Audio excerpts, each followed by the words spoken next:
you think about, the hybrid way to interview, et cetera, is it realistic to provide every unsuccessful candidate feedback? And who should be the ones communicating with those candidates? This is certainly something that was a hot topic in my session, right? So candidates want transparency and feedback. Big part of the candidate experience is experiencing rejection, right? 99.9% of candidates don't get the job.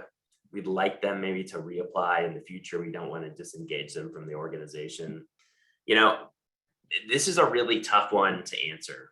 I think the organizations that are doing this the best and finding the most success are ones where, certainly for individuals who are tending, so big piece is what's realistic. It's not realistic to provide everybody with feedback.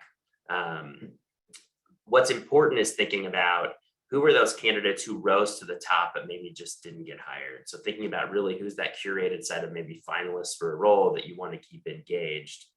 And the number one thing is that the person who needs to contact those individuals is the hiring manager. Hiring managers don't want to do it because it takes time and it can be uncomfortable to say you didn't get a job, but just receiving, that personalized touch from the hiring manager, preferably with a phone call versus an email, really seems to make a difference in perceptions of individuals reporting back on the positivity or negativity of their candidate experience. I think every organization has to work really carefully with HR about the amount of feedback that they're willing and able to share.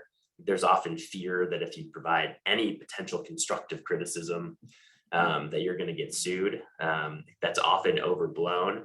But what managers do want to know what they can and cannot say. So giving managers the playbook, if you're going to ask managers to respond to candidates and call them and say they didn't get the job, you want to give them a sense of what they're able to talk about and what they're not, jumping into the dark.